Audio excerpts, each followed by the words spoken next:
Oltre sponda, voglio anch'io passare con te. E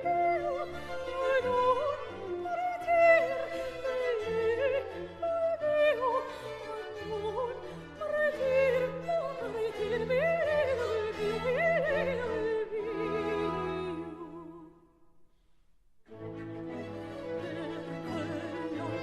partir, passar con te, passar con te. All'altra sponda voglio anch'io passar con te, passar con te, passar con te.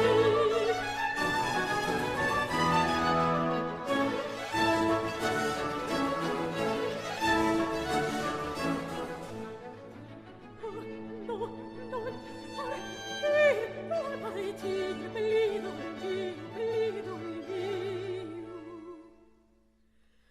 Per quello dall'altra sponda voglio anch'io passar con te.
Exatamente do mesmo compositor trazido por Rosanna Lanzelotti, Pedro António Avondano, ouvimos desta feita pelo agrupamento Divino Sospiro, radicado em Lisboa, e extraídos da Scena de Berenice para soprano e orquestra, a área e o recitativo Non partir bell'idol mio e Me infelice che fingo.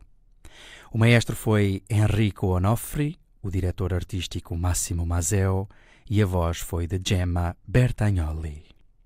Pode ler-se em vários investigadores sobre o mecanismo sedimentar com o qual se foi ampliando a faixa litoral do território continental português, alargando o país no sentido do mar. Portugal engordou e, portanto, é preciso compreender como detritos, resíduos, areias, cascalhos sucessivamente depositados queimaram a área marítima e ampliaram a terra, gerando terreno firme. E o resto é fácil de adivinhar. Plantas cresceram, o solo estratificou-se, a população instalou-se e trouxe, onde nada se passava, a vida antes inexistente. Os mais interessantes, profundos e elucidativos trabalhos sobre a matéria são, por ironia, de dois juristas, Alberto Soto e Rocha Madail, sempre a servir de base a todos os estudos posteriores. A tese sobre os portos na origem dos centros urbanos, da arqueóloga Maria Luísa Pinheiro Belote, mais recente, acessível online, é também muito interessante, como são outras investigações nas áreas da geografia e da geologia. Até a biologia vem ajudando arqueólogos na identificação de espécimes perdidos, também eles a contar história de Portugal. Nesta investigadora encontramos um levantamento dos vários autores, desde os romanos, preocupados em abordar não apenas os traços do mapa de Portugal, mas em neles encontrar o motivo de localidades e economias perdidas.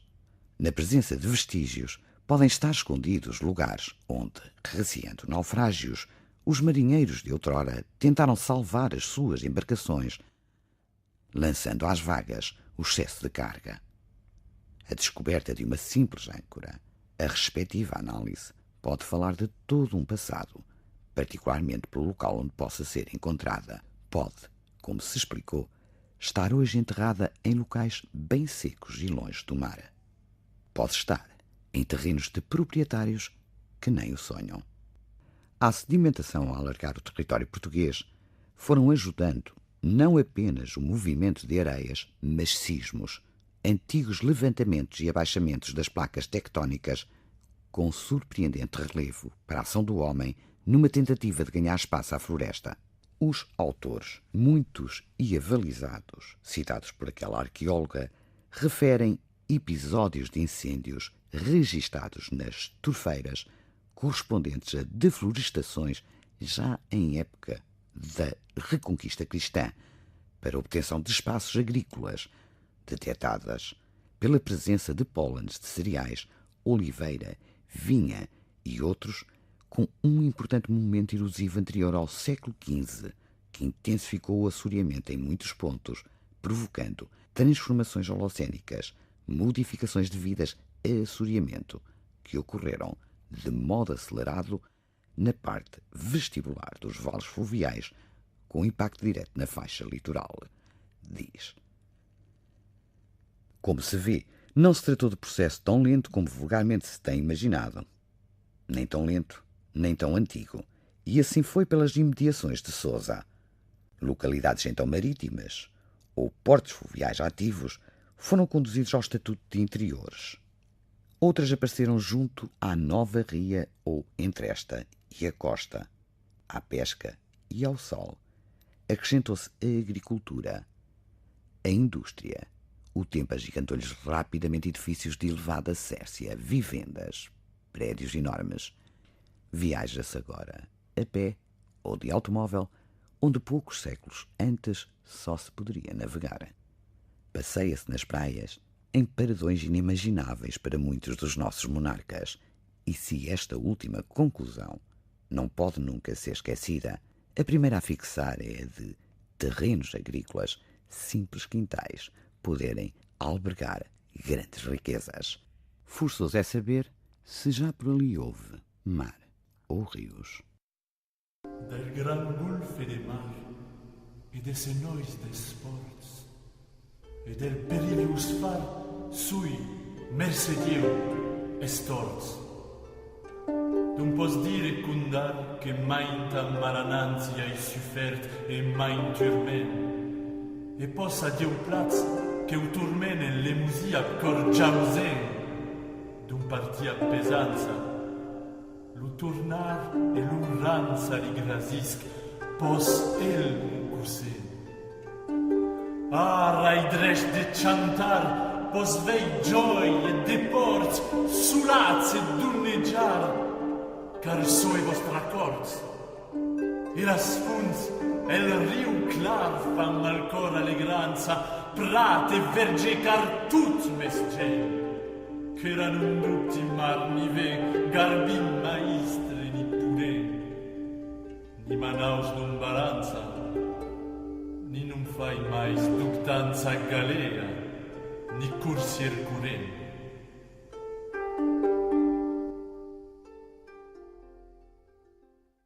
Não se estranha assim os postos mercantis e os portos marítimos terem sido outros.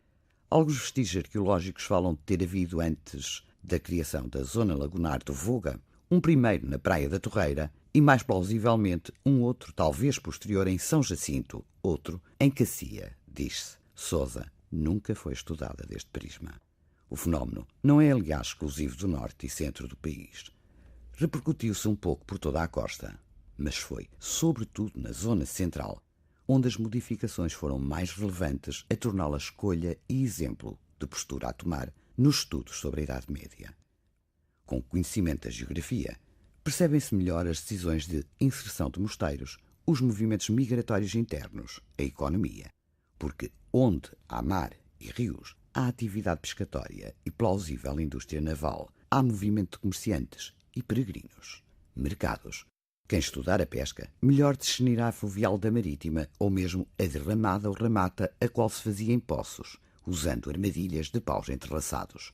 Em muitos casos, quando se investiga a propriedade da coroa, das dioceses, das ordens eclesiásticas ou militares, melhor se entende a razão pela qual, possuindo propriedades que agora se figuram importantes, nenhuma intervenção nelas tivesse sentido ou, pura e simplesmente, não existiam, enquanto terras aproveitáveis, ou existindo, não estavam aptas a atividades económicas significativas, por vezes tão pouco habitadas, assim se mantendo no decurso dos séculos.